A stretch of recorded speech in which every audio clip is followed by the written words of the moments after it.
Olá, bom dia, tudo bem com você? Eu sou o Wellington Calazans e este é o programa Expresso da Manhã que começa a partir de agora, o último programa da semana. Eu estou falando a partir de Estocolmo, capital da Suécia, e daqui a pouco eu vou receber aqui o meu parceiro de apresentação do programa, o Rômulus Maia, que com certeza chega daqui a pouquinho. Um ótimo dia para quem está chegando, com a Adonise Meirelles, Dulce Helena Costa, pessoal muito leal ao programa, hein? Ana Luquezzi também. Dri Bezerra já chegou, Neck Perger também. Bom dia para todo mundo que está chegando. Bom dia para Marise Cássia, Thaís Santos, bom dia. Manuel Alves, bom dia para Beth Reis. Bom dia para João Humberto Zago. Ana Tomazini, bom dia, Ana. Bom dia para Dione da Silva Coimbra, Leia Calil Pena Malta, bom dia para Glace Leão, Gilberto Rufino, e eu estou esperando o Rômulo chegar. Rômulo já acordou. Bom dia, Camila Govedice, a produtora do programa aí, agora começa mesmo o programa. Assim. Camila chegou para botar ordem na casa e tal, aí chega. Rômulo chegou, vamos lá, botar o Rômulo aqui.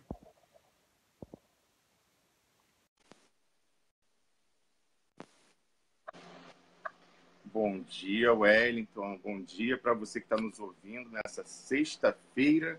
Hoje é que dia, Wellington? Dia 15? Dia 15, meu irmão. Dia 15. Chegando o fim do ano.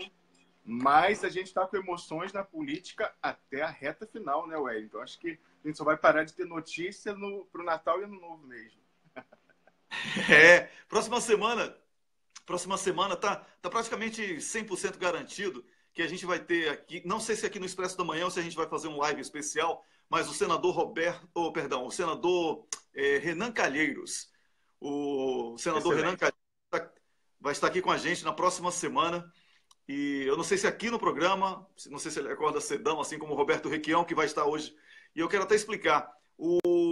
Ontem nós anunciamos a presença da Marilena Chauí, hoje aqui no programa. Estava tudo combinado, tudo certo já. Inclusive eu perguntei ao Rômulo antes de anunciar se já estava tudo ok. E ele tinha confirmado que já havia conversado. Mas um mal-estar e um probleminha bobo de saúde tirou ela do programa. Ela está, parece que até afônica, se não me engano. Né? Está com um pouco de dificuldade para falar. Então deixa a Marilena Chauí repousando um pouco e ela volta no primeiro programa do próximo ano, tá? Então, já combinei exatamente isso com Wellington, combinei exatamente isso com ela. Na primeira semana estaremos com a professora Marilena Chauí aqui. Falei para ela, por favor, se cuidar para chegar à razão de 2018.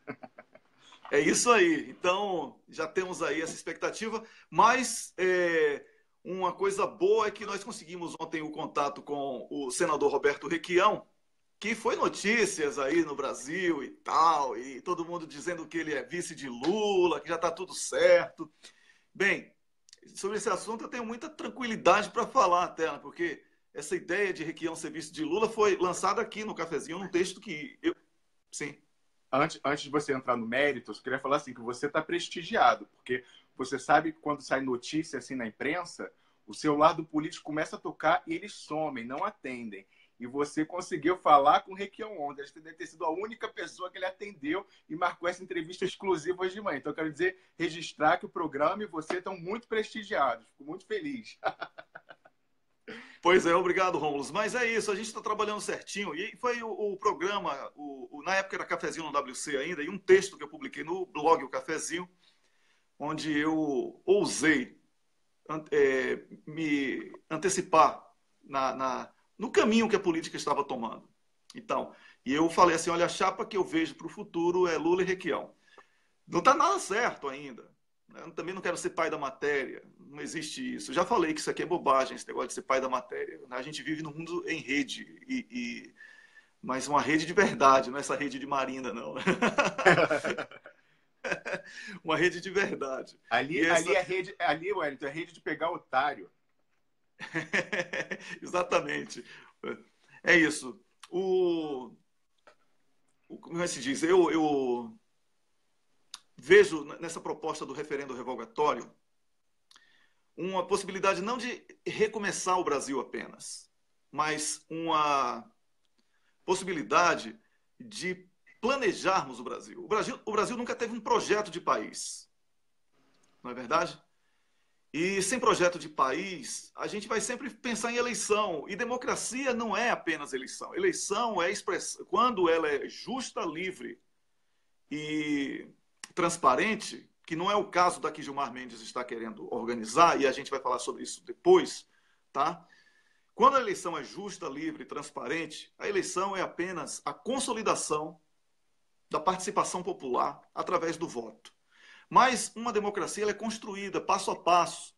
Eu tenho sempre a mania de citar os exemplos da Suécia e você da Suíça, porque são dois países que são... Olha só quem está entrando para assistir aqui ao programa, é a Ulla Innala. Ulla Innala, ela que era até bem pouco tempo aqui chefe da maternidade do hospital do Karolinska, né, do Rudinha, onde os meus filhos nasceram, e que ela é madrinha dos meus filhos, e fala português, morou em Angola, onde nós nos conhecemos, morou em Cabo Verde, e está aqui assistindo. Essa hora, com certeza, ela está lá, vendo, entre criança nascendo e assistindo aqui ao nosso programa. Bom dia, Ula. Então, um abraço para você. Então, só para complementar aqui, os exemplos da Suécia são muito bons, e os da Suíça também, porque são sociedades que são sociedades onde a discrepância social ela não é escancarada, como no caso dos Estados Unidos da América, que lamentavelmente é muito usado como referência para o brasileiro, porque o que chega para o brasileiro sobre os Estados Unidos da América é a mentira, é Beverly Hills, certo? É Los Angeles. E quando aconteceu aquele furacão Katrina, a gente viu o que era nos Estados Unidos. Wellington, o que chega no Brasil é a versão do Dedê, lembra que ele falou que foram colonizados por pessoas protestantes maravilhosas, puros, que lá não tem corrupção. Chega a versão da Disney, a versão que ele viu lá com o Mickey. Exatamente. Então, aí a gente apresenta uma versão real. Por isso que eu cheguei à conclusão, na época, quando eu escrevi aquele texto, e eu pensei assim, olha, Requião tem uma proposta muito boa de nacionalismo. Ele tem um discurso muito centrado nessa questão do nacionalismo. Eu cheguei até a brincar com alguns amigos, e até na presença dele mesmo lá em Salvador, quando nos conhecemos pessoalmente, que o Requião é o nosso Bernie Sanders. Assim que ele é senador também, né? É verdade. Então, exatamente. Wellington, você sabe que o Aroeira fez uma charge tempos atrás, dizendo que eles têm o tio Sam, né? Os Estados Unidos têm o tio Sam. A gente tem o tio Beto. Abre a camisa, a bandeira brasileira embaixo. É o tio Beto, Roberto Requião. Exatamente. Então, nós temos aí essa figura fantástica na política, que é o Luiz Inácio Lula da Silva, que sofre uma perseguição, que todos nós sabemos exatamente o que é essa perseguição. Mas temos aí o Roberto Requião também, que se essa dupla for confirmada... Eu estava lendo os comentários em todas as páginas, à direita, à esquerda, entreguista, nacionalista. Olha lá o Mariel chegando. Bom dia, Mariel. Então, eu estava lendo os comentários. Assim, foi quase que unanimidade. Falar assim, essa chapa é imbatível. Assim, muitas pessoas escreveram exatamente essa expressão, imbatível. Para aquilo... Nas redes sociais, o pessoal me falava assim, é a chapa dos sonhos. Eles falavam assim, tô batendo na madeira não 3, mas 30 vezes, que é para dar certo isso aí. O pessoal tá muito empolgado. Todo mundo que eu vi, eu não vi ninguém criticar. E você sabe que, para desespero dos entreguistas, o senador Requião ontem tweetou, falando que vai estar aqui logo mais com a gente. E aí só tinha comentário de agressão, de troll. Eles estão desesperados. Agora eles querem detonar Requião, que os entreguistas sabem que com Requião a chapa esquenta. Não vai ter moleza, não. Pois é. Então, eu quero mandar um abraço aí para Lia Ribeiro, que está assistindo a gente.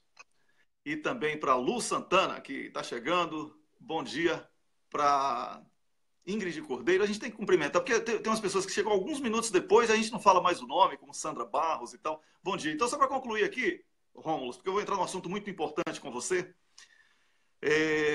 Eu vi nos comentários algo que realmente estava faltando para que a gente falasse sobre política no Brasil. E eu fiz uma queixa ontem, uma pena que o Paulo Pimenta saiu antes, né? Mas eu ia falar a ele. eu tenho um lamento enorme quando eu vejo político querendo discutir o assunto de doutor Zanin. Deixa doutor Zanin cuidar da área jurídica. Político tem que cuidar da área política, porque essa coisa de permitir que a justiça invada a política é que está permitindo no Brasil o surgimento do fascismo e da meganhagem. Certo? Aliás, o fascismo do Brasil, ele é chancelado pela meganhagem da justiça, da polícia. Certo? Então, nós precisamos falar sobre política. Por isso que eu estou aqui preocupado em compor. Eu estou pensando no futuro. Porque o poder emana do povo. O poder emana do povo. O povo está acima, o desejo do povo está acima da própria Constituição. Por isso que eu menciono o exemplo da Islândia. O povo não concordou com aquela política aplicada e mudou a Constituição. Porque o poder emana do povo, ou seja, o poder pertence ao povo. É do povo que nasce o poder. Então, é aí que nasce a certeza de que uma composição com viés nacionalista, ela é imbatível. Porque Lula consegue aglutinar diferentes franjas sociais. Requião também tem esse equilíbrio. Lula é a força, sobretudo, do norte e nordeste do Brasil, apesar de ter uma força espetacular em outros estados do sul e sudeste, como vimos no Rio de Janeiro, não é? Requião é isso no sul. Você imagina, juntar é a integração. E não são dois jovens que estão aí se lançando para... Será que vai dar certo? Não, são duas pessoas experimentadas na política. É por isso que eu acho que pode ser realmente uma boa chapa. Mas eu não estou dizendo que está sacramentada, porque aquelas informações que foram publicadas ontem, elas chegaram a mim também. Mas eu não gosto de ser precipitado. Eu prefiro tratar da coisa que está certa, da coisa que está consolidada, para não criar falsa expectativa. Então, eu vejo aí nessa possibilidade algo muito bom para falarmos sobre política no Brasil. Agora, Rômulo... Wellington, só antes de mudar... Você complementa esse pensamento e já entra no assunto Sim, que você tem, perfeito. que é uma bomba que o Rômulo vem aí, tá bom, Rômulo? Eu só ia dizer algo seguinte, a gente teve aqui a entrevista uma semana atrás, né, com a senadora Cátia Abreu e o senador Requião, entrevista muito boa, discutindo o Brasil, como você falou, discutindo política, discutindo reconstrução nacional. Eu recomendo que quem não viu, vá lá no canal do Cafezinho olhar. E é o seguinte, você lembra que a senadora Cátia Abreu, a gente perguntou isso, eu perguntei para a Cátia Abreu, senadora Cátia Abreu, o que faria a senhora, assim, o que seria a gota, né, o último acréscimo para convencer, se ainda há necessidade de convencimento, da senhora voltar em Lula em 2018? Seria ter Requião na chapa como vice? Ela falou, evidentemente, ter Requião como vice engrandece qualquer candidatura, mas que ela gostaria era de votar em Requião para presidente. O voto dela, o candidato dela era Requião para presidente. Então, você uma vez já falou isso para o Requião, quando a gente entrevistou ele aqui no programa da última vez, que eu peço desculpa aos nossos amigos paranaenses, mas eu sei que ele é favorito para governador, já eleito para senador, renovar o mandato, mas o Brasil precisa deles, tem que ser solidário com o resto do Brasil. Por favor, dessa vez, abram mão em nome da causa que a gente precisa muito. Mas então, Wellington, diga. Não, só você citou o Paraná que permitiu o nascimento dessa farsa chamada Lava Jato, tem a grande possibilidade agora de ceder ao Brasil o nome de Requião para a reconstrução nacional. Muito bem lembrado, Wellington, perfeito. Vai ser a justiça histórica.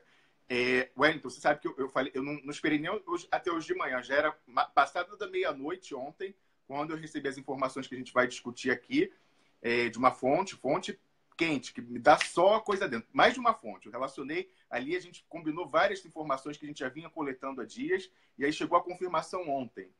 E sobre a Globo. Sobre a Globo, eu já compartilhei, inclusive, hoje de manhã, tá na página, fanpage no Facebook do Cafezinho.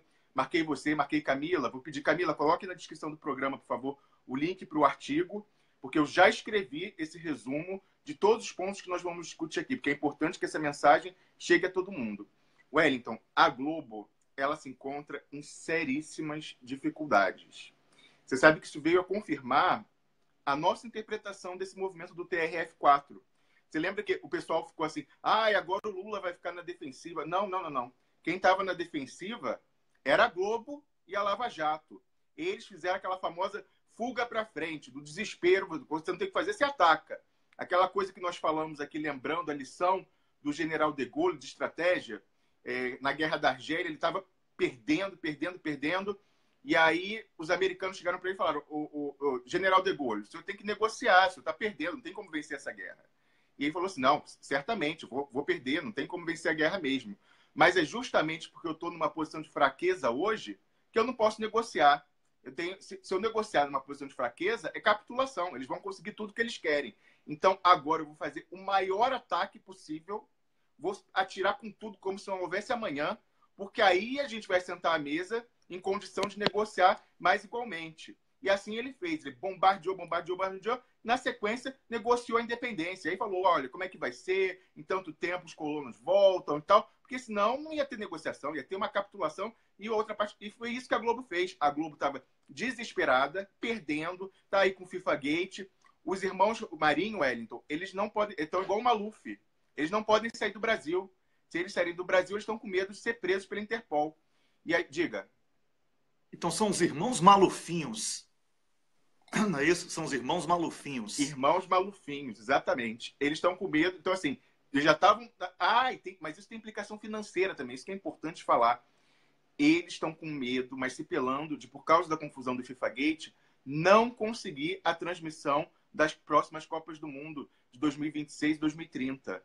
Se eles não conseguirem, a Globo já está sob ameaça, a gente vai discutir por outras coisas, mas se eles não conseguirem esses direitos, que é muito difícil, depois de serem acusados de corrupção, como vai ser essa licitação? Será que eles vão conseguir mesmo? Você tem que lembrar que as outras emissoras do Brasil sempre oferecem mais dinheiro e não levam. Será que isso vai se repetir? Eu acho que não. Diga. Não, eu vou interromper para lembrar uma coisa muito importante. Wellington, interrompa à vontade. Obrigado, Rômulo. Olha, quando o Brasil foi escolhido, né, depois daquela batalha de bastidores para chegar a ser a sede da Copa do Mundo e das Olimpíadas, eu já morava aqui na Suécia naquela oportunidade e eu acompanhava praticamente todos os jogos da seleção brasileira. Onde ela ia jogar? Eu viajava, cobria jogos, eu já conhecia o pessoal até da comissão técnica, etc., por causa do convívio e tudo. Não que futebol seja uma coisa, mas eu gostava de acompanhar aquele tipo de coisa, né? E eu questionava com as pessoas que tinham pensamentos convergentes com o meu ideológico, pensamento político, por que é que Lula não pega a EBC, Empresa Brasil de Comunicação, e compra os direitos de transmissão para que a empresa pública de comunicação social seja conhecida pelo povo brasileiro, reconhecida como uma grande prestadora de serviços e possa trazer uma camada importante da sociedade para a discussão de assuntos dos outros programas, não é? Então, foi esse meu questionamento na época, e agora quando você fala sobre isso, desse risco da Globo não ter dinheiro para concorrer, eu creio que seja o seguinte: a FIFA não tem moral nenhuma no mundo mais para falar que os governos não podem interferir nas federações de futebol, porque senão serão expulsos, porque o futebol é a limpeza do planeta. A FIFA é uma sujeira, uma lama, está provado. Então, futebol é a cultura do Brasil. No mundo, até hoje, lamentavelmente, porque em um determinado período, o Brasil era o país do petróleo e do emprego. Mas voltou a ser samba e futebol. Nada contra o samba, pelo contrário. Adoro o cafezinho no samba, o programa aqui do blog, e o pessoal das outras páginas, algumas páginas também compartilham. Então, e o futebol também faz parte da cultura, né? Então, o que acontece? Nós precisamos cuidar do futebol brasileiro. Tem que fazer parte da política o apoio, o incentivo ao esporte. E temos que ter a EBC forte. Nós temos que salvar a EBC, Empresa Brasil de Comunicação. Precisamos mesmo. Vocês não pagam aí num pacote de não sei o quê para os irmãos Marinho destruírem o seu emprego? Por que a gente não pode tirar do bolso também R$ 10 para pagar a EBC para ela abrir canal de esporte, para canal de cultura? Porque aqui na Suécia a gente paga taxa extra para a televisão pública poder, E também. certo? Também. Na Suíça também. Toda a Europa, Porque... França, Inglaterra, Isso. todo lugar. Então temos que pensar no futebol e na comunicação social como algo da nossa cultura. A televisão, o futebol, o samba, tudo isso tudo faz parte da nossa cultura. Vamos nos apropriar dela, não vamos deixar cair na mão de máfias, desse povo aí, das propinas, a FIFA e etc. Rômulus. Wellington, isso que você está falando, você sabe que a BBC, cuja qualidade todo mundo admira, ela é mantida por isso que você está falando, essa contribuição, assim como a TV estatal francesa, aqui Suíça, aí na Suécia, a Europa inteira é assim. Aí você vai falar, mas isso é um sonho, Wellington, isso é país europeu que pode a TV pública transmitir o futebol. Não, sabe quem fez isso que você falou? Que comprou os direitos da Copa e do Campeonato Nacional e franqueou a todo o povo? Cristina Kirchner, na Argentina. Ela fortaleceu a empresa de comunicação estatal, comprou o futebol e abriu. Por que tem que pagar pay-per-view a pessoa rica para ver o futebol? Como você falou, o futebol é um patrimônio cultural do Brasil. Por que o pobre não pode ver ao vivo as partidas do Campeonato Brasileiro? Entendeu? Então, concordo com você. Eu acho que, aliás, isso é algo que eu vou perguntar mais tarde para o senador Requião. Eu vou perguntar justamente sobre isso. Mas a gente fala mais tarde sobre isso. Mas, assim, a necessidade de fortalecer a comunicação pública no Brasil para democratizar o debate, entendeu? Tirar esse sequestro que a gente tem de pauta com um monopólio privado e um monopólio privado na mão de uma família. Isso não tem como. E por falar nessa família, vamos voltar a falar das dificuldades deles. Então, eles estão com esse problema de não poder sair do Brasil e com medo de serem banidos da licitação e não poderem ficar com as Copas. Porque sabe que os Estados Unidos estão indo atrás. Os Estados Unidos queriam ter conseguido a Copa, perderam para o Catar por corrupção. Então agora eles querem acabar com o esquema FIFA. Acabando com o esquema FIFA, acaba com a corrupção da Globo. Então, estão com medo disso. Isso é fatal. Mas a gente não sabe nem, Wellington, se eles vão chegar até lá. Eles estão com uma dificuldade de caixa seríssima. Seríssima. Já agora, no primeiro trimestre de 2018, eles vão operar severamente no vermelho. Eles já estão vendendo ativos do patrimônio imobilizado, estão vendendo imóveis. Eles tinham um prédio lá no Rio de Janeiro, onde ficava o jornalismo, na Glória. Eles tiraram todo mundo. Glória na região central, então é um lugar conveniente para as pessoas trabalharem. Eles tiraram todo mundo e mandaram para Jacarepaguá, para o Projac, que é um lugar, para quem não conhece o Rio de Janeiro, é longe pra caramba. Assim, é onde fazem as novelas, porque precisava de espaço para fazer os estúdios. Assim, é muito longe. Então, assim, só com extrema necessidade eles vão fazer isso. Mas na dificuldade de quem está trabalhando. Eles vão... essa informação também. A nova administração que entrou ontem, porque o filho do Roberto Marinho saiu da empresa, ele foi demitido. A própria Globo demitiu ele. Ele emitiu um comunicado que tudo que ele escreveu ali é o contrário. Ele falou que a família Marinho não se afasta 1 milímetro da administração da empresa. Para ele falar isso, ele precisar falar isso, é porque está afastada. Fez tanta cagada, desculpe a expressão, na administração, que não tem como. Eles deram muitos tiros no pé. O principal, Wellington, foi a destruição, como se diz, destruição do Brasil e do governo Dilma. Eles destruíram a economia, destruíram os anunciantes e com isso destruíram o próprio negócio. Então, assim, não tem mais... Eles precisavam ser tirados para dar até um sinal aos credores de que mais cagadas desse tipo não vão ser feitas. Então, é um sinal porque eles estão amarrados em dívida. Isso é um furo, ó, que eu deve ter 6 meses já. Poucas pessoas repercutiram, o Cafezinho repercutiu, da questão da rolagem na dívida do BNDES. Isso é fundamental, porque eles têm um problema de caixa, que é do curto prazo, mas também eles têm o vencimento daquela dívida bilionária que eles fizeram com o BNDES lá no início do governo Lula, quando o Palocci salvou a Globo. E o Palocci quis falar como é que foi isso, se teve, né, por fora ali para ele fazer isso, o Sérgio Moro não quis ouvir. Falou, não, essa aí você não fala, não. Negócio de emissora, eu não quero saber, não. Então, a Globo, ela precisa rolar, ela não tem a menor condição de rolar essa dívida, ela tem condição de pagar. E para rolar, ela está pleiteando há meses aí, não está conseguindo rolar. Inclusive, foi por isso que a Maria Silvia Bastos saiu, hein? Exclusivo aqui. Um dos problemas que queimaram a Maria Silvia Bastos foi ela não ter feito a rolagem da dívida da Globo. Porque o Rodrigo Maia, ele é o menino da Globo. Ele está tentando fazer a rolagem ilegalmente. Porque o que acontece, Wellington? A gente já falou aqui. Os irmãos Marinho, eles não têm bens mais, eles já queimaram tudo, não tem bens para dar em garantia desse empréstimo bilionário. Não tem. Então, o pessoal, o Rodrigo Maia está tentando dar um jeitinho, um jeitão, né? Para violar a lei e fazer rolagem sem garantia. Mas até agora não conseguiu, não teve como fazer. Então, para a Globo, é um jogo de vida ou morte essa eleição. Para continuar com faturamento superfaturado de receber verba pública em publicidade e também para conseguir rolar essa dívida sem dar garantia. E aí, Wellington, comenta aí que depois eu quero falar aquelas razões. Por que será que a Globo não consegue dar bens em garantia? Isso que é importantíssimo. Fala, Wellington. Olha, eu acho que esse tema vai ter que voltar daqui a pouco, Rômulo. Sabe por quê? Até para criar uma expectativa aí nas pessoas, porque eu já estou em linha com o senador Roberto Requião. Então, bom dia, senador Roberto Requião. Bom dia, Wellington. Tudo bem? No Brasil não se pode falar em tudo bem mais. Mas estamos andando.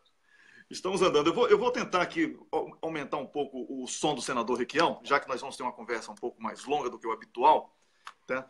E para que o público possa ouvir. Senador, com a gente aqui nessa conversa está o Rômulus, que o senhor já conheceu a semana passada naquela entrevista junto com a senadora Cátia Abreu, o Rômulus Maia, que está na Suíça. O único caso de brasileiro com dinheiro, com conta na Suíça sem dinheiro. Então, o Rômulus também vai eventualmente fazer perguntas. Se houver dificuldades de ouvir o Rômulus, eu repetirei a pergunta dele. Combinado assim, senador? Perfeito. Então, maravilha.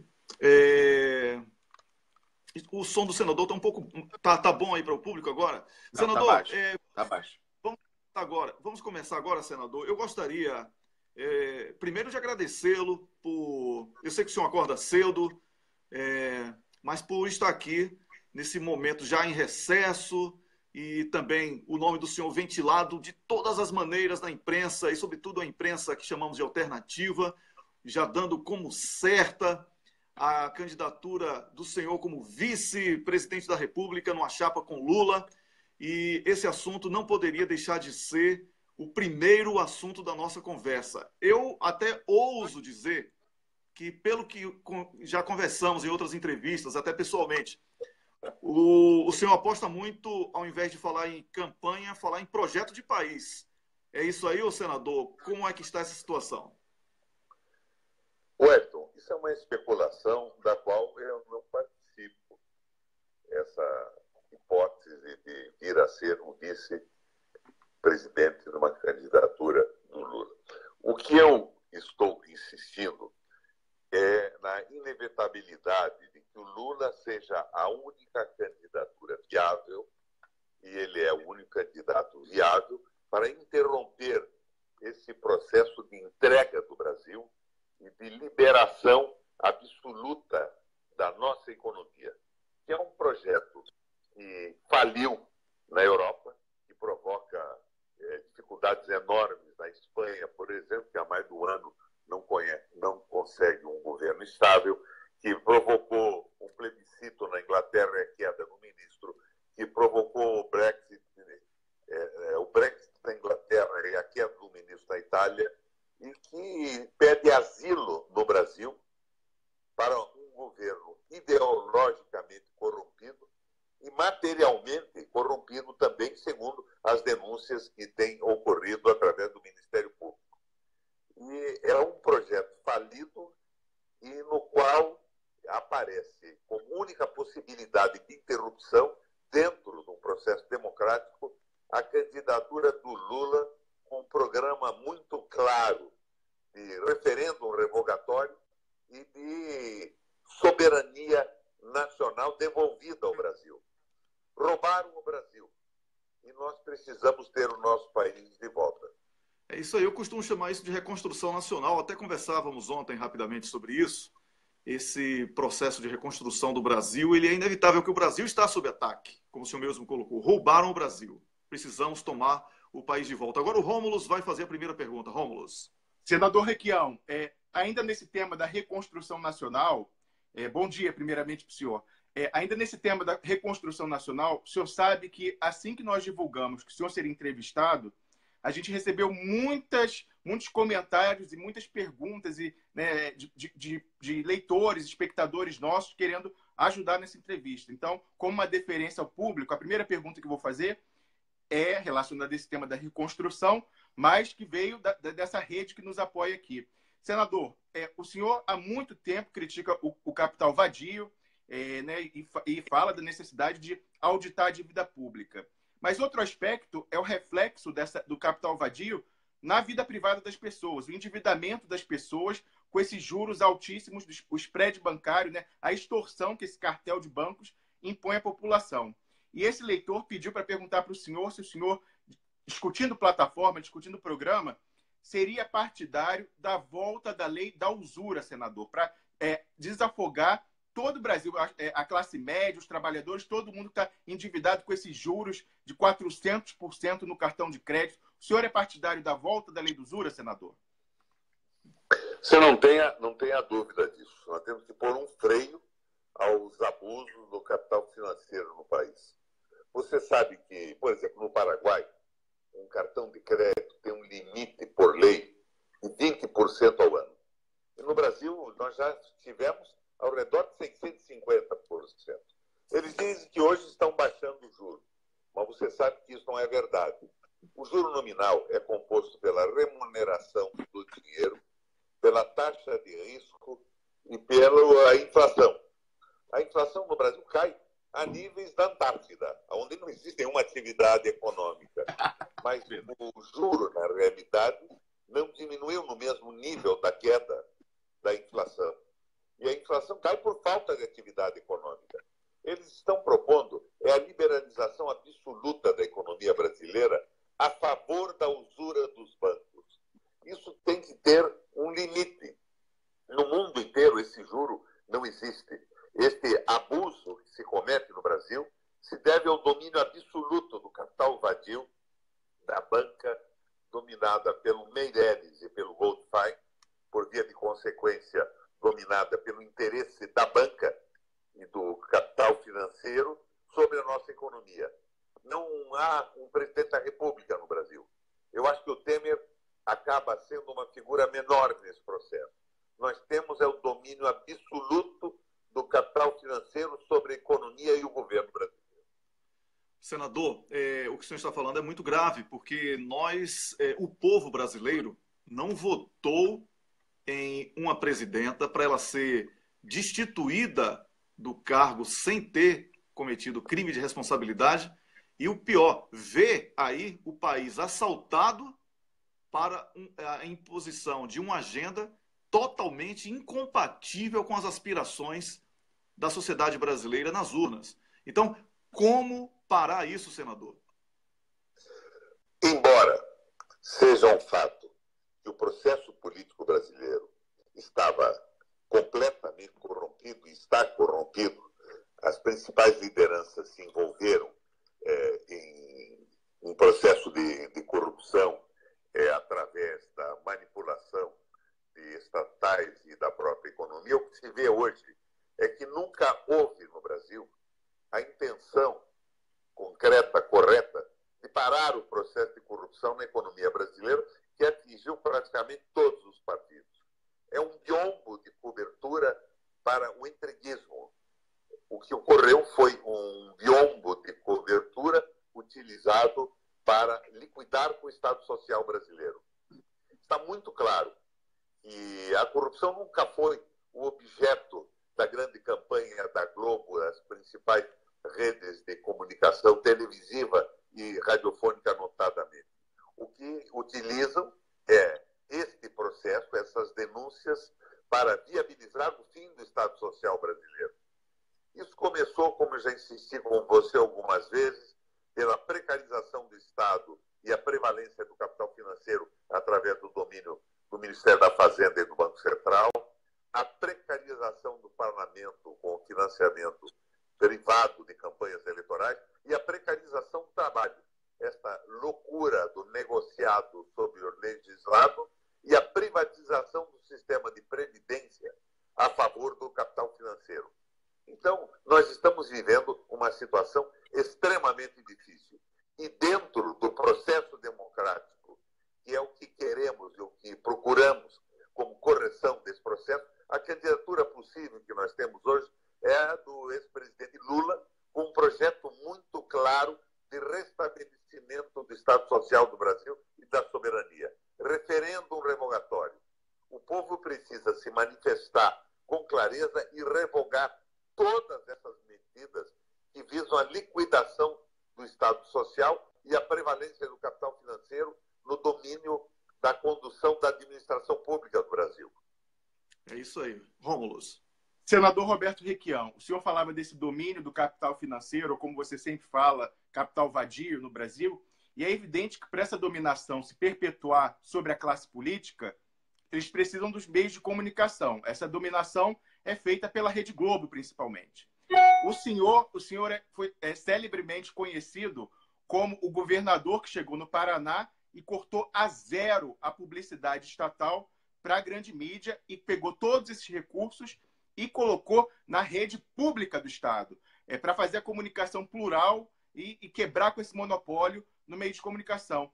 O senhor cogita, nessa sua construção de programa, de replicar o que o senhor fez no Paraná em nível nacional e ainda, por exemplo, seguindo países como Rússia e China e criando canais internacionais do Estado brasileiro para dar a versão brasileira ao mundo? Não tenha dúvida que esse é o caminho. É o enfrentamento do capital financeiro e a democratização da mídia. Não é possível que o Brasil viva esse monopólio praticamente absoluto da Rede Globo de 5 famílias sobre a comunicação televisiva do país. E não há também nenhuma dúvida hoje, para qualquer pessoa razoavelmente informada, que esses canais foram o instrumento da derrubada do governo da Dilma e são hoje um instrumento pelo qual se faz uma narrativa falsa que pretende ajudar, impulsionar a internacionalização da economia brasileira, o fim do projeto de um Estado nacional soberano e o fim do projeto do Estado Social. E isto avança a cada dia dentro do Congresso Nacional de uma forma extraordinariamente rápida. Ainda nesta semana, se votou no Congresso Nacional a securitização dos ativos do Estado, a venda dos ativos do Estado para a banca, um deságio como aconteceu em Belo Horizonte de até 70%.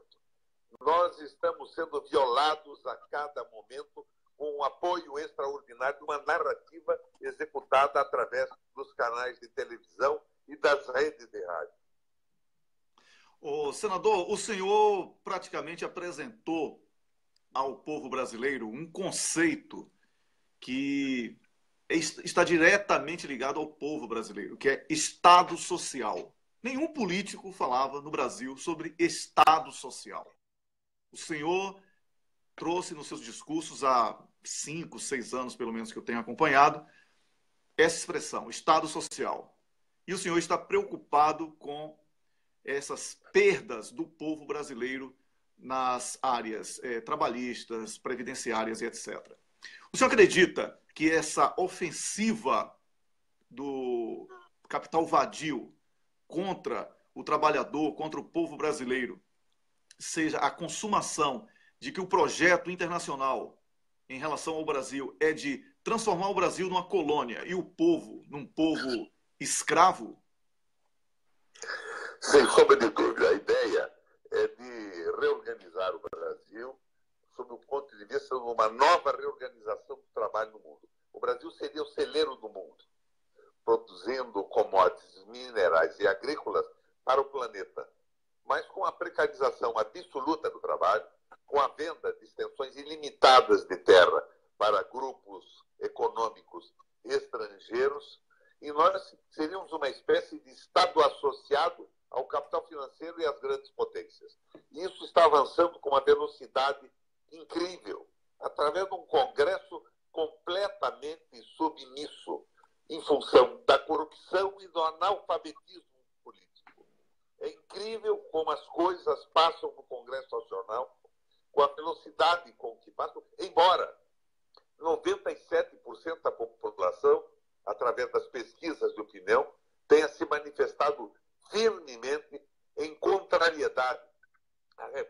trabalhista, ao domínio do capital financeiro e a tudo que está acontecendo no país. Agora, é evidente que, paralelamente a isso, se pretende tirar do processo político democrático a possível candidatura do Lula, que é o líder popular, que teve um governo comprovadamente social, com preocupação com o trabalho, com as minorias e com a construção do Estado Nacional, valorizando o país no concerto das nações.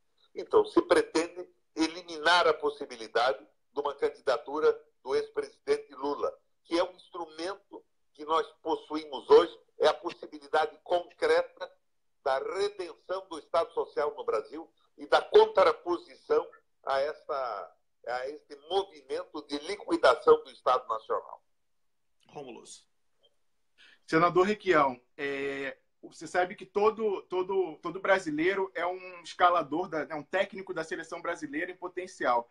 Da mesma forma, todo analista político, ele é um escalador de ministério em potencial. Ontem todo mundo falou que uma chapa, se conseguisse ser concretizado, uma chapa Lula-Requião, seria a chapa dos sonhos. E aí eu já me animei aqui um pouco, e aí eu comecei a pensar no Ministério dos Sonhos. E aí eu queria ouvir a sua opinião sobre a sua avaliação, se esses nomes seriam nomes que casariam bem com essa ideia de reconstrução nacional. O senhor falava ainda agora daquele escândalo de securitização dos recebíveis do Estado. Nós tivemos aqui no programa Maria Lúcia Fatorelli fazendo essa denúncia grave sobre isso, daí falando também da questão do sistema da dívida. Pois então, no meu Ministério dos Sonhos, eu queria saber a sua avaliação, Maria Lúcia Fatorelli seria a ministra do Planejamento, responsável pelo orçamento. Samuel Pinheiro Guimarães seria o ministro das Relações Exteriores. O Almirante Orton seria o ministro de Ciência e Tecnologia. O Eugênio Aragão seria o ministro da Justiça. Aí eu tiraria essa equipe do Meirelles e do Goldfein e ia colocar na área econômica o Bresser Pereira na Fazenda e botaria o Márcio Postman, que é identificado com a economia do trabalho, no Banco Central, para gerar trabalho e acabar com o desemprego. E, por fim, senador Requião, nesse sonho, nesse delírio meu, o senador, um minuto só para ele concluir, porque senão há uma confusão no áudio. Conclua, Rômulo, seu último ministro do seu time. O último ministro é o mais especial. O senador Requião, no meu delírio, no meu sonho, seria o vice-presidente, mas ele acumularia a pasta das comunicações para acabar com o monopólio da Rede Globo. O que o senhor acha desse Ministério dos Sonhos, Requião? Senador. São especulações que surgem em função do nosso protagonismo na discussão do que está acontecendo no Brasil. O importante é o seguinte: o candidato viável no Brasil hoje, que pode se contrapor a tudo que está acontecendo e ser um instrumento de restabelecimento do retorno da dignidade nacional, é, sem sombra de dúvida, o ex-presidente Lula. E por isso essas forças que organizaram esse processo que está levando à destruição do Estado Social pretendem tirar o Lula de uma eleição democrática. E a conclusão que nós temos é a seguinte: eleição no Brasil sem a presença da candidatura do Lula, com um programa claro de contraposição ao capital financeiro e de democratização das informações, é uma fraude democrática. O importante é o programa. O resto são especulações que surgem em função do protagonismo de cada um. A Maria Luísa Fatorelli, por exemplo, teve um papel importantíssimo no esclarecimento do que significa essa securitização da dívida. E cá entre nós, foi o processo de liquidação do Estado grego. Esse projeto foi aprovado com 2 votos a mais, com 2 votos a menos não teria sido aprovado no Senado Federal e vai para a Câmara Federal agora. É uma proposta do candidato, do ex-ministro das Relações Exteriores do Brasil, o José Serra, que voltou ao Senado hoje e que foi relatada pelo senador Jucá. Mas veja bem, quando ela passou um momento, algum tempo atrás, no Senado, eu me contrapus a ela com muita firmeza no plenário. E nós derrubamos essa proposta. Por mágicas regimentais, ela volta para a Comissão de Economia, tem como relator o Romero Jucá, e volta de uma forma muito pior do que a forma original. E foi aprovada há 2 dias atrás no plenário do Congresso por 2 votos. Faltou esclarecimento, apesar da luta dura da Maria Luísa Fatorelli e da minha contraposição também no plenário. Há uma maioria que se efetiva por absoluta ignorância da economia ou claramente pela corrupção derivada da obtenção de cargos públicos, de emendas, e talvez até por esse chamamento que o presidente Temer fez outro dia a empresários que montassem lobbies corruptores no Congresso Nacional. O senador, a propósito daquele episódio dos lobbies, né? Dos lobistas subindo ali o painel, soprando, dizendo que era que o relator tinha que fazer, assim, era o assaltante, a raposa cuidando do galinheiro, literalmente, aquela cena, ela é, para mim, o símbolo desse momento do Brasil, desse assalto que o senhor fez referência com muita propriedade. Como é que o senhor, como senador, se sentiu naquele momento e o que o senhor, como senador, pretende fazer para transformar aquela cena num documento de que essa sua proposta de referendo revogatório venha a ser consumada pela sociedade brasileira? O ponto mais crítico desse processo foi na votação da lei que isenta de impostos, que abre mão do conteúdo nacional e que flexibiliza a preocupação com a natureza e com a poluição na comissão mista que ocorreu no espaço da Comissão de Economia do Senado, quando o senador Lindenberg Faria denuncia a presença na mesa do lobista da Shell. E nós acabamos vendo a aprovação desse processo. Daí veio para o Senado. O Senado teve um momento de escrúpulo e tentou evitar que essas isenções, essas concessões, fossem prorrogadas até o ano 2040 e modificou a lei. Ela vai para a Câmara Federal e a Câmara, no fim de tarde, restabelece que a isenção ocorreria até o ano 2040. O Congresso está tomado pelo domínio dos lobbies. Pois é. Rômulo, agora. Senador Requião, o senhor, como senador que está lá no Senado, deve estar testemunhando em primeira mão essa articulação pelo golpe dos golpes, que é a mudança do sistema presidencialista para parlamentarista, ou semipresidencialista, que é o nome que eles querem dar para enganar. As pessoas estão se focando muito na discussão jurídica, porque tem uma ação pendente no STF. Mas, como a gente sabe, no Brasil o direito não vale mais nada. O que vale é a decisão política e o direito eles usam como desculpa para a decisão que foi politicamente tomada. A gente viu isso no golpe, que eles chamam de impeachment, e agora com essa história de se pode ou não colocar o parlamentarismo por emenda. O que o senhor tem a dizer? O que nós poderíamos fazer politicamente, já que é a política que vai resolver e não o jurídico, para impedir esse que é o pai de todos os golpes, senador? Na verdade, são especulações a respeito disso. O que ocorre, parece que extraordinariamente no Brasil hoje, é que, por exemplo, o presidente da República tem 3 residências hoje. É o Palácio Jaburu, o Palácio Alvorada e o presídio, o centro prisional médico lá do Paraná. Porque se nomeia agora o assessor principal, o principal aliado do Eduardo Cunha, que é o deputado Marum, da Secretaria de Governo. Nós estamos tomados por esse processo. Mas eu não acredito que passe essa cogitação, que é mais do ministro Gilmar, do presidente Temer, esse semipresidencialismo. O que ocorre hoje é que o Congresso foi tomado pelo processo de corrupção fisiológico e pelo analfabetismo político, ao mesmo tempo que é pressionado pelos lobbies do capital financeiro, do capital vadio, que agem abertamente sob Senador, o público está perguntando muito sobre esse assunto que foi publicado ontem, sobre o senhor ser vice-presidente de Lula. Nós já falamos sobre isso aqui no início da entrevista. Outras pessoas falam sobre a sua filiação ao PT, porque houve esse convite, isso já é público. Agora, e o senhor também já falou que isso tudo é especulação. Mas uma coisa é concreta. Houve uma conversa entre o senhor e Lula há pelo menos 15 dias. Já que tem tanta especulação por aí, e a gente não pode ficar trabalhando em cima de especulação, o que foi que o senhor conversou com Lula e que pode ser público, para que o povo possa parar de escrever perguntando a mesma coisa que a gente está discutindo aqui, um projeto de país. As pessoas só estão querendo falar sobre eleição.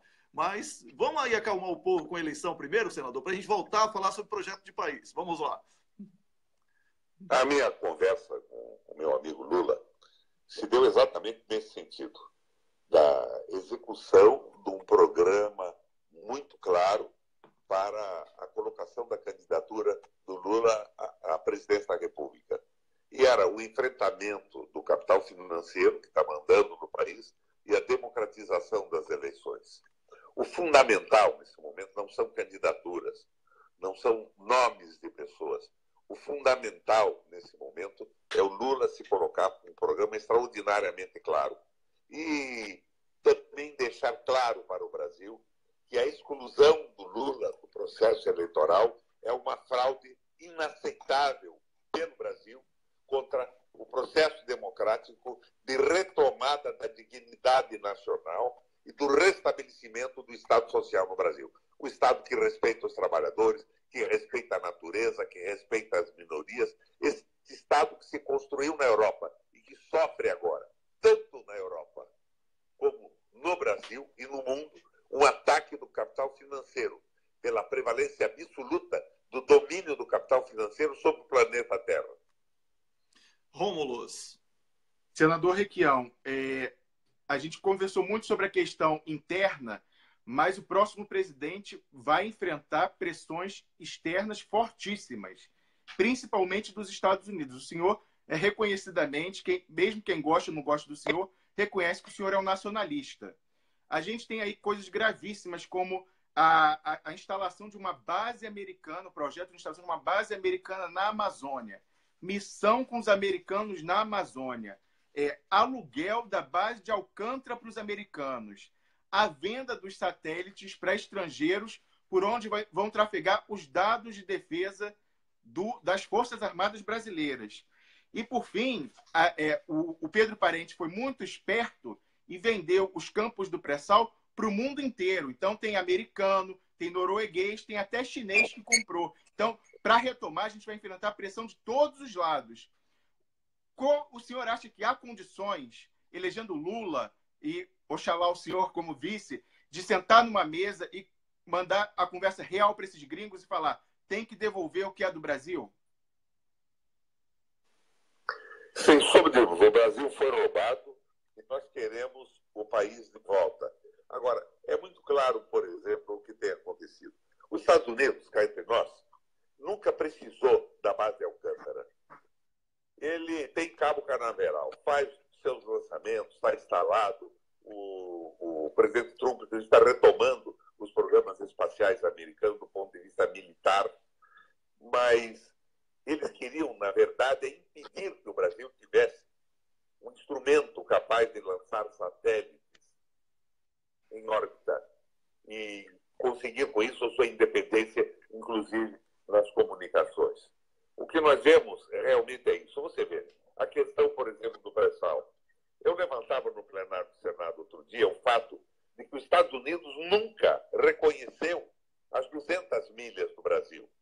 E hoje, com esta posição entreguista do governo Temer, de doação do pré-sal, eles instalarão plataformas submarinas sem conteúdo nacional, sem nenhuma preocupação com o meio ambiente, e amanhã ou depois, numa reversão do processo interno de democratização do Brasil, com um governo nacionalista, soberano e fraterno em relação ao povo, nós teremos sim dificuldades para retomar esse processo.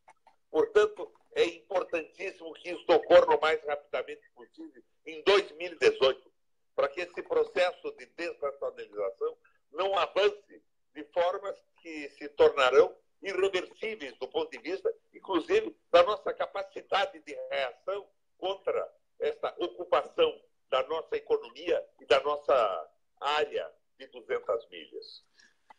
O senador Requião, a União Europeia, a Europa como um todo, né?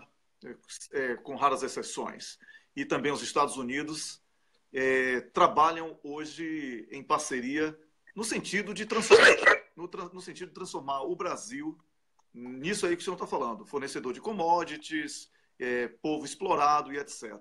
O BRICS gera arrepios aqui. Quando falamos BRICS, e os norte-americanos ouvem isso, e os europeus também, eles ficam com muito medo. Seria aí o fortalecimento do BRICS a saída alternativa para que esse projeto de referendo revogatório para a reconstrução nacional pudesse ser consolidado e os resultados econômicos mais imediatos?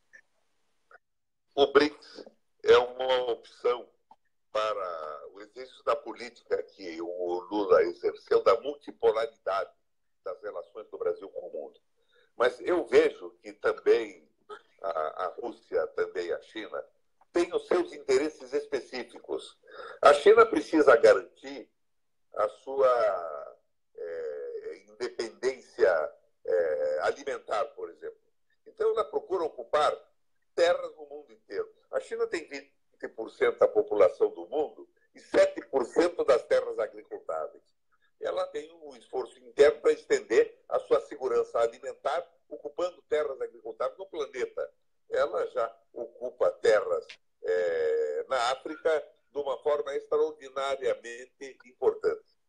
E eu conversava outro dia com o embaixador da China no Brasil e ele me dizia: olha, Requião, nós temos grande interesse no Brasil e no Nordeste. Nós queremos plantar cana, porque temos um projeto de utilização do etanol no combustível chinês em função da melhoria do meio ambiente, e seria muito importante o plantio de cana. Você veja, é o interesse deles, não é o nosso. O interesse brasileiro não é em se transformar numa grande plantation dos Estados Unidos, da Inglaterra, da China ou da Rússia. O nosso interesse é no nosso desenvolvimento, na nossa independência tecnológica, e isso tem um veso nacionalista. Então, a multipolaridade do mundo e as nossas relações múltiplas em relação a outros países é muito importante, mas não pode haver uma submissão como essa que o Temer está propondo. Eu vejo que, inicialmente, a queda da Dilma, que não cometeu crime algum para ser deposta, não vamos discutir o seu governo, porque eu me opus à política do Levi com todas as forças com que tive e pude no Senado da República. Era um equívoco a política econômica. Mas não há crime nenhum. Sem sombra de dúvida, a Dilma é uma mulher correta. E ela foi derrubada exatamente para colocar o Brasil nessa condição de potência associada, inicialmente aos Estados Unidos. Agora, eu vejo que, de repente, no desespero da manutenção do poder, esse grupo que sofre acusações de toda espécie por parte da Polícia Federal, do Ministério Público e de denúncias, acaba abrindo a perspectiva do Brasil para uma série de países, mas todas levam em consideração o fim da dignidade nacional, o fim do Estado Social brasileiro, e nós nos colocamos na condição do Estado associado ao capital financeiro e às grandes potências. Por isso, o veso à tendência nacionalista, fraterna, não xenófoba, é fundamental. Eu vejo a candidatura do Lula agora como uma candidatura nacional, democrática e popular, que precisa de um apoio fantástico do povo brasileiro para viabilizar o referendo revogatório e retomar a condução do país conforme os interesses do nosso povo. Nós estamos sendo retalhados por um governo acuado por corrupção e que procura a sobrevivência entregando o que pode para quem quiser comprar. É isso aí. Ô, Rômulo, agora você faz a sua última pergunta ao senador Requião, depois eu faço a minha última pergunta para a gente se despedir, tá bom? Certamente. A gente agradece desde já a deferência. Ele está com a gente há mais de meia hora. Então, agradecendo já e me despedindo, senador. A minha pergunta é o seguinte. Houve um tema que passou batido na imprensa brasileira, mas gravíssimo, que poderia ter gerado um dano gravíssimo, que era aquela proposta de tratado de livre comércio entre a União Europeia e o Mercosul. Isso não saiu na imprensa brasileira. A gente sabe bem por quê. O embaixador Samuel Pinheiro Guimarães, que é o nosso colunista aqui fixo, ele tratou isso simplesmente como uma se consumar seria a recolonização do Brasil pela União Europeia. O senhor até recentemente foi presidente do Parlasul, que é o Parlamento do Mercosul. Pois bem, esse tratado ele previa a abertura total das compras governamentais, então o Estado não poderia usar suas compras para estimular trabalho e a economia no Brasil, ia comprar de fora, e também instituía, senador, aquela cláusula que diz que se uma multinacional tiver uma disputa com o Brasil, ela não resolve na justiça brasileira, não. Ela resolve em um tribunal arbitral internacional privado. O senhor acha que nessa retomada do Brasil, esse tipo de tratado, que o embaixador Samuel falou que era pior do que a ALCA, pode ser negociado isso? Esses tratados internacionais, qual é o perigo que eles representam para o Brasil, senador? Na verdade, eu fui presidente da fração brasileira do Parlasul, mas fui presidente por 2 anos, deixei agora há pouco tempo, do Parlamento Europeu Latino-Americano, da Eurolat. E esse acordo do Brasil com a União Europeia está sendo tentado em parceria com outro governo entreguista, que é o governo da Argentina do Macri. Mas a resistência a esse tratado e a possibilidade está muito mais na multiplicidade da União Europeia. A resistência dos países, principalmente do leste europeu, que não querem fazer exceção alguma no que se refere à política agrícola. Mas isso está avançando agora de uma forma extraordinariamente predatória em relação à economia dos nossos países. E eu vejo com uma tristeza enorme que até o Uruguai, que tem um governo da Frente Única, está cedendo a essas pressões. Isso liquidaria definitivamente a possibilidade da construção do Estado Nacional. É a volta, sem sombra de dúvida, do período colonial.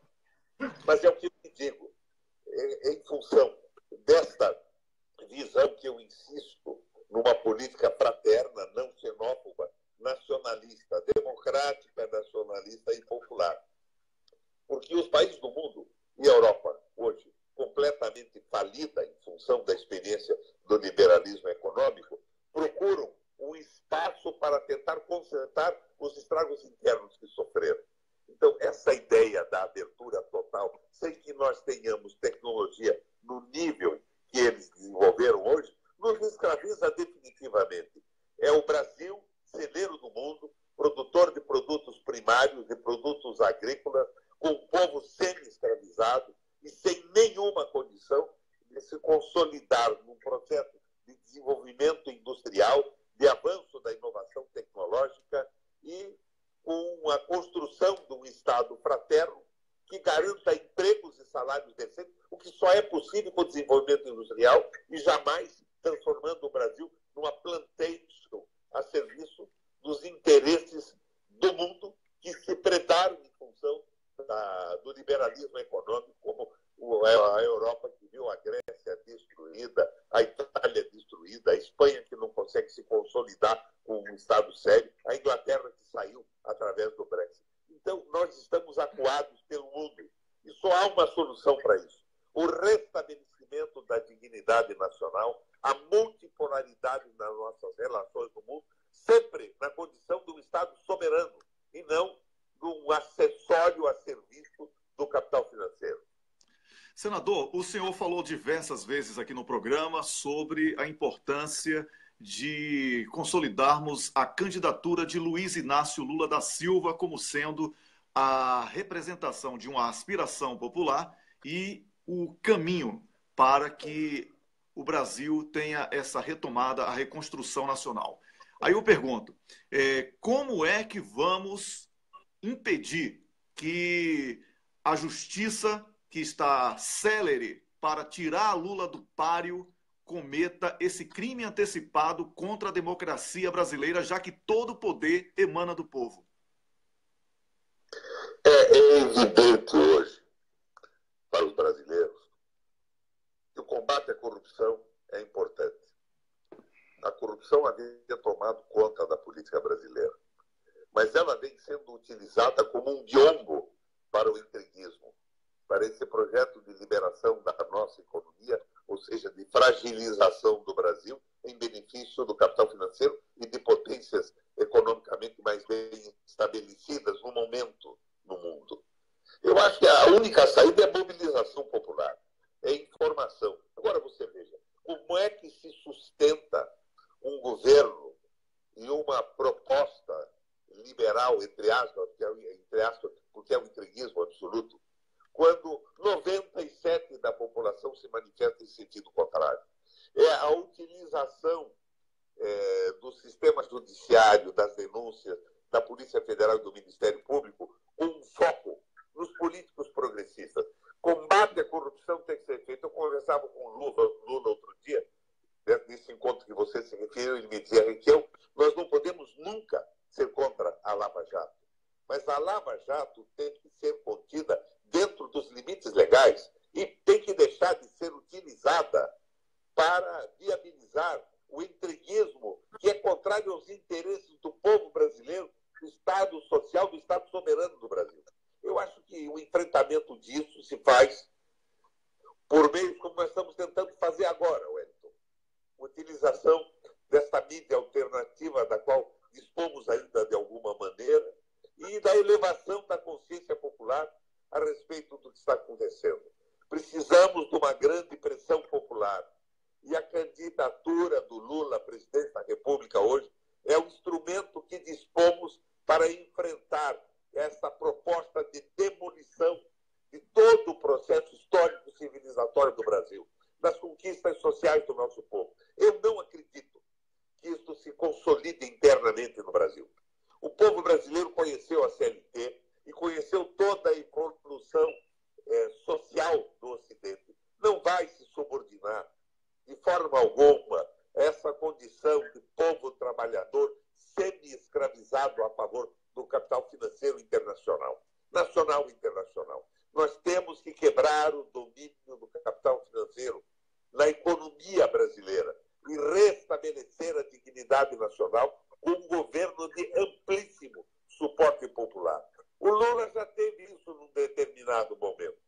E eu acho que o erro foi ceder à pressão do capital financeiro, colocar o Meirelles no comando da economia, porque o Meirelles de ontem, que está entre nós, é o Meirelles de hoje. Só que ontem, contido pela visão social e a liderança do Lula. E hoje, o capital financeiro é o verdadeiro governante do Brasil, num processo em que o presidente Temer é um peão, um mero peão nessa história. Senador, o Romulo nos pediu para fazer mais uma pergunta, e por uma questão até de respeito ao senhor, eu pergunto se o senhor tem ainda alguns minutos para responder essa última pergunta. É breve. Como não? Estou à disposição de vocês. Senador Requião, já tinha concluído, mas o senhor falou ainda agora da importância da mídia alternativa nesse combate, sem querer ser muito cabotino, evidentemente que nós fazemos parte dela. Mas nós temos visto aí algo gravíssimo, que é a articulação do Gilmar Mendes com Temer, com Abinho, do general Etchegoyen, Ministério Público Federal, Polícia Federal, Google e Facebook, de uma maneira inédita, numa parceria com o TSE, para monitorar e coibir o que eles chamam e o que eles vão determinar como fake news. Evidentemente que, dados envolvidos que estão nessa coordenação, a gente imagina que fake news vão ser os veículos alternativos que falam a verdade. E a Real News, para eles, vai ser a Rede Globo. Então, eles vão tentar fazer um AI-5 digital e calar a comunicação alternativa durante a eleição. O que pode ser feito, senador, politicamente, lá no Senado, de repente na Comissão de Ciência, Tecnologia e Comunicação do Senado, para convocar essas pessoas, de repente, e tentar dar combate a essa iniciativa antes que ela se instaure, senador?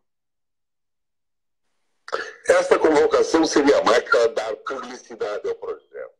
Você veja, nós temos notícias recentes de que o Trump quer acabar agora com a isenção da mídia e quer possibilitar aos veículos, aos provedores, a possibilidade de cobrar preços diferentes para diferentes apps, projetos de comunicação. Eles querem estabelecer a narrativa exclusiva. E é isto que vem segurando no Brasil as manifestações populares. Se faz uma pesquisa de opinião, 97% da população é absolutamente relação à atitude do governo federal e ao comportamento do Congresso Nacional votando essas barbaridades todas.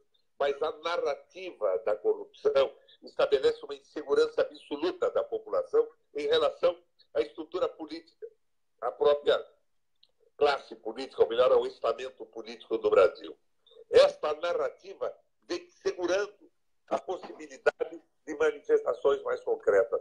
Mas, no entanto, vai chegar um momento, e esse momento se aproxima com velocidade, quando a telinha da Globo que fala na sala terá a contraposição da realidade dura que entra pela porta e pela janela da casa dos brasileiros.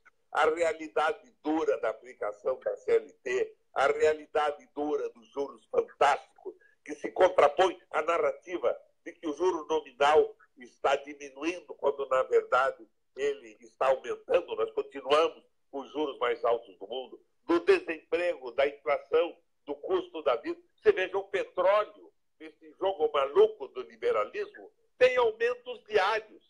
Diários, eu disse, não. Ele aumenta de manhã, ele aumenta de tarde, ele aumenta de noite, já aumentou mais de 30 vezes. O gás de cozinha passa de R$100 o botijão convencional de 13 litros, de 13 quilos. Nós estamos vendo a realidade avançar em contraposição à narrativa da Globo. Então, o que eles querem é consolidar esta situação através da utilização da lei, da implantação de uma estrutura legislativa que se contraponha aos desejos populares. E a história do governo semi-parlamentarista é para tirar a possibilidade de intervenção da vontade popular que se dá através da eleição majoritária do presidente da República, enquanto que a eleição proporcional é extraordinariamente sensível ao financiamento privado de campanha, aos lobbies, quando os políticos passam a responder não aos seus programas partidários e aos seus discursos eleitorais, mas exclusivamente aos seus financiadores de campanha. A eleição presidencial e a força do presidente da República numa eleição majoritária no Brasil é um instrumento democrático de real mudança da situação que nós vivemos. Eles querem solapar isso definitivamente. Daí vem a história do voto distrital, do semipresidencialismo, e isso tudo está colocado em jogo de uma maneira teórica. Eu, pessoalmente, não acredito que o Brasil aceite que isso avance. Senador, muito obrigado por essa entrevista. Apenas eu quero fazer o registro que o paranaense, blogueiro, jornalista, amigo nosso também, que é o Ismael Moraes, está perguntando aqui se o senhor já está com estrelinha no peito. Então ele está provocando aqui. Esse Ismael é uma figura aí. Senador, muito obrigado por essa entrevista. Eu desejo ao senhor um Feliz Natal, um ano novo repleto de realizações. Muito obrigado por tudo que fez ao longo desse ano na política brasileira, para a política brasileira, para o Brasil e para os brasileiros.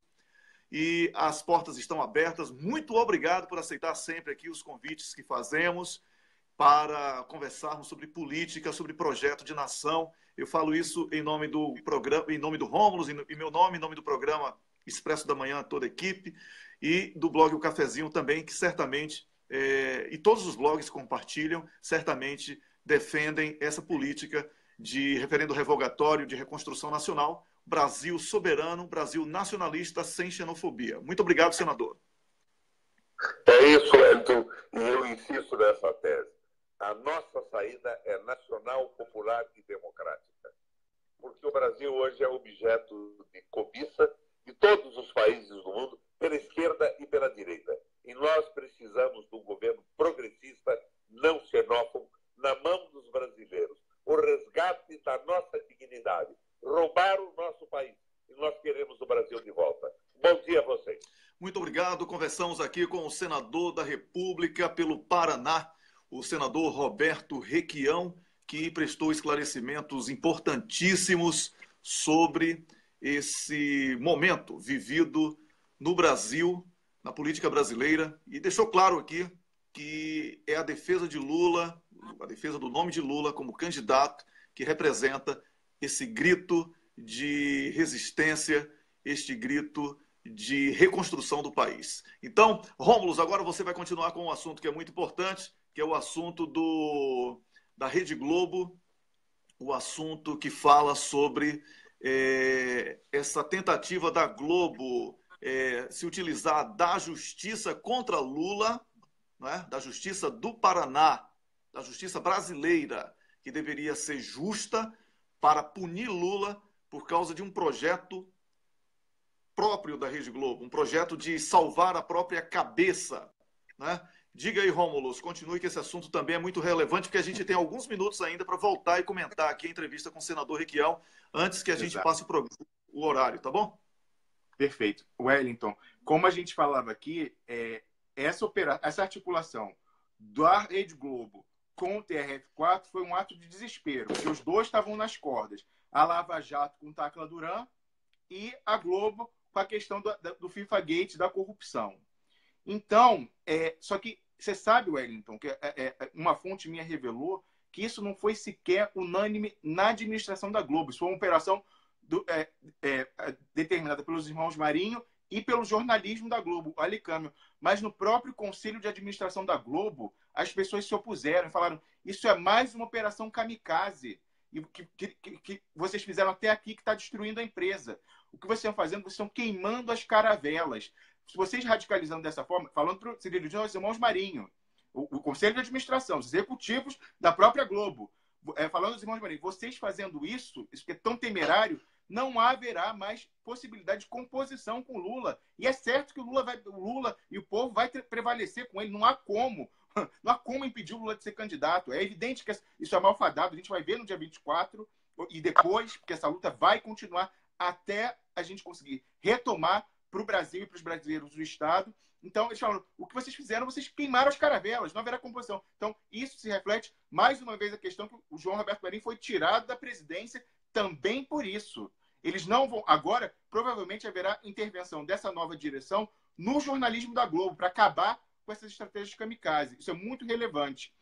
Para concluir esse assunto, Wellington, aquele suspense que a gente deixou aqui, a gente estava falando, né, a questão que os irmãos Marinho, eles estão enroscados com a dívida bilionária no BNDES e não tem caixa. Eles vão operar a partir do primeiro trimestre no vermelho com a Rede Globo. Então, eles querem rolar essa dívida bilionária sem fazer o que exige a lei, que é dar bens em garantia. Eles não podem dar. E aí você sabe que eu trabalhei muitos anos com direito societário, com corporate finance, que é o financiamento de empresas. E aí eu fiquei pensando assim, mas por que uma coisa que é tão comum nesses casos de empréstimo, por que os irmãos Marinho, eles não empenham as ações que eles têm na Globo como garantia do empréstimo para sanear? Ou então, por que eles não fazem uma conta para os recebíveis da Rede Globo, da publicidade, e empenham essa conta com os recebíveis como garantia para o BNDES? Tudo isso é possível legalmente. E aí, aí já não é minha fonte, é especulação minha. Eu especulei que poderia ter 3 possibilidades. Ou eles já empenharam as ações da Globo e esses recebíveis secretamente, sem falar com ninguém, porque estão muito endividados, então já fizeram isso e não querem empenhar no BNDES, porque quando você faz um segundo empenho, você tem que revelar o primeiro. Então, só que isso seria gravíssimo, porque, atenção, é uma concessão pública. Eles teriam empenhado os recebíveis e as ações de uma concessão pública. A segunda possibilidade, Wellington, é que eles já deram como garantia na especulação financeira os recebíveis da Globo, que você sabe que há muito tempo o dinheiro dos Marinho não vem da Globo. A Globo está muito mal, mas os irmãos Marinho estão muito bem. Eles usam a Globo, a receita da Globo, que é certa, porque recebe do governo, vinha chantagem, pinga lá todo mês. Eles usam a Globo como lastro para jogatina no mercado financeiro. Eles são parte do capital vadio, eles ganham com a especulação. Então, se você pegar... Isso a gente está falando do razão. Se você pegar as demonstrações contábeis da Organização Globo, você vai ver que o lucro deles, o índice de alavancagem e de parcela de investimento no mercado financeiro do Grupo Globo é igual a de um banco. Os irmãos Marinho hoje funcionam como um banco. Por isso que eles têm essa identificação de ideias. E por último, Wellington, essa é a mais grave de todas, é a minha especulação. Será que os Marinho, fazendo algo que eles já fizeram várias vezes na história, desde lá com o grupo Time Life nos anos 60, com a compra da emissora deles em São Paulo, mais recentemente com a venda da NET, Será que eles já venderam as ações que eles têm na Globo, que é uma concessão pública, num contrato secreto, clandestino, de gaveta, para um estrangeiro, e estão lá só como testa de ferro, e aí por isso não podem dar a ação em garantia ao BNDES, porque isso é algo ilegal, repito, é uma concessão pública, a Constituição proíbe isso. E aí você sabe, Wellington, para fechar mesmo, a fonte deu uma dica. Ele falou assim, sobre essa questão de estrangeiro na Globo, fique atento a 2 nomes. Rupert Murdoch, que é aquele de extrema-direita, dono da Fox, nos Estados Unidos, a Fox News, e Daniel Dantas.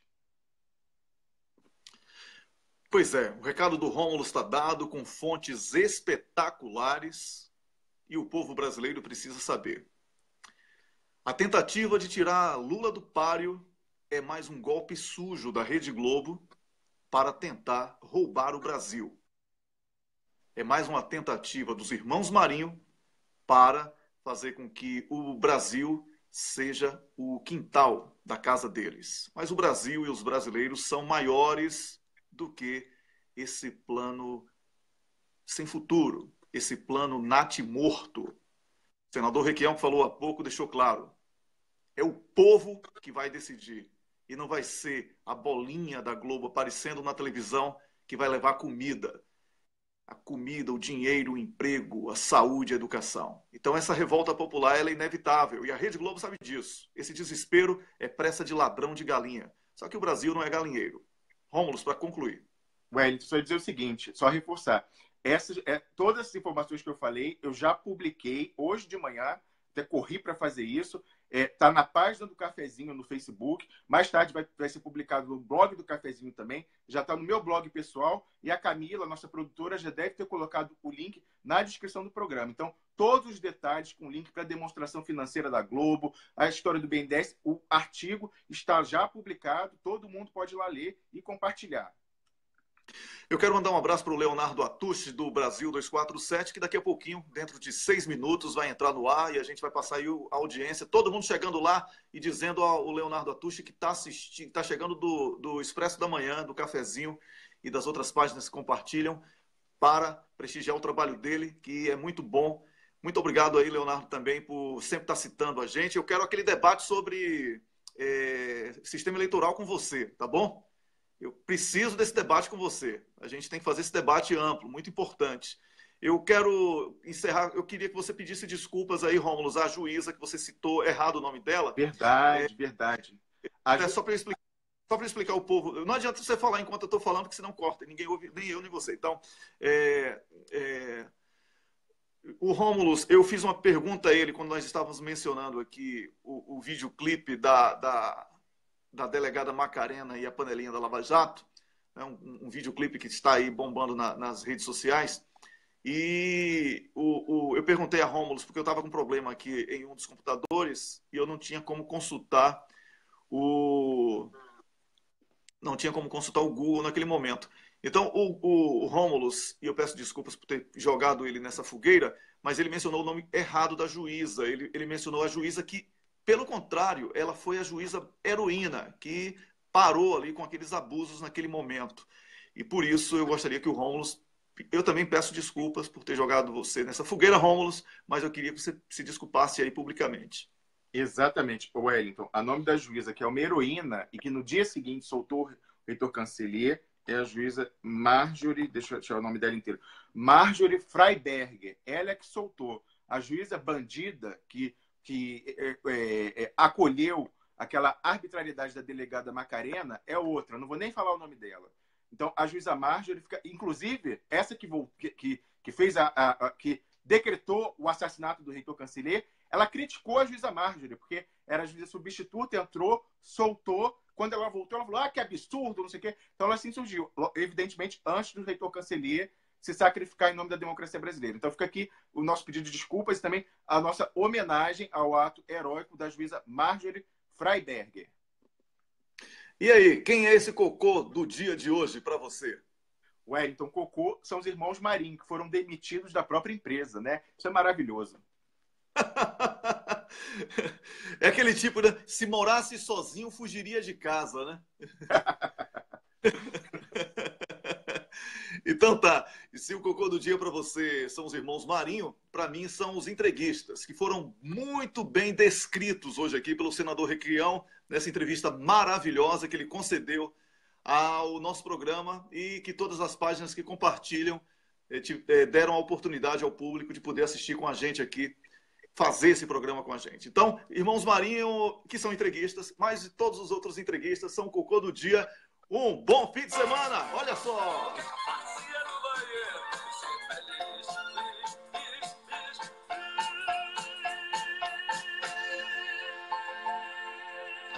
Todo mundo apertando o número 2 aí para descerem rapidinho, hein?